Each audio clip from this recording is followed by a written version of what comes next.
নির্বাচনে চুয়াডাঙ্গার দুটি আসনে জয় পরাজয়ে চলছে নানা হিসাব নিকাশ। ভোটের মাঠে লড়াইয়ে আছেন পোশাক ব্যবসায়ীদের সংগঠন বিজিএমই এর বর্তমান সভাপতি সহ ৬ জন প্রার্থী। তিনটি দল থেকে প্রার্থী থাকলেও ধানের শীষ ও দাঁড়িপাল্লার মধ্যেই হবে মূল লড়াই।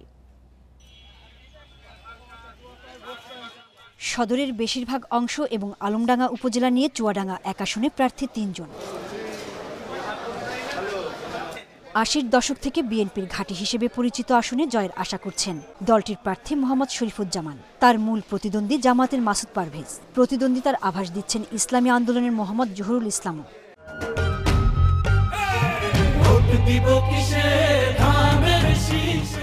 মনোনয়নেরও প্রতিযোগিতা ছিল, তাই আমরা মনোনয়নের পরে আমরা চুয়াডাঙ্গা এক আসনে সবাইকে সমন্বয় করে একসাথে নিয়ে আমরা মাঠে কাজ করছি। মানুষ তাদের এই ভোটাধিকার প্রয়োগ করতে পারে, তাহলে ন্যায় ইনসাফ প্রতিষ্ঠার জন্য, মানুষের অধিকার প্রতিষ্ঠার জন্য, দুর্নীতিমুক্ত বাংলাদেশ গঠনের জন্য জনগণ আমাদের উপরে ইতিমধ্যে আস্থা এনেছেন।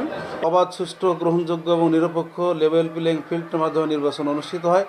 তাহলে আমি সাধারণ ভোটারদের সাথে যেভাবে মত বিনিময় করতে সক্ষম হয়েছি, আমার বিশ্বাস ইনশাল্লাহ আমার হাত পাখা প্রতীকে আমি বিজয় অর্জন করব ইনশাল্লাহ। দামুড়হুদা, জীবননগর এবং সদরের কিছু অংশ নিয়ে চুয়াডাঙ্গা ২ আসন থেকে একাধিকবার সংসদে গিয়েছে বিএনপি, একবার জিতেছে জামাত। এখানে বিএনপির হেভিওয়েট প্রার্থী বিজিএমই এর সভাপতি মাহমুদ হাসান খান বাবু।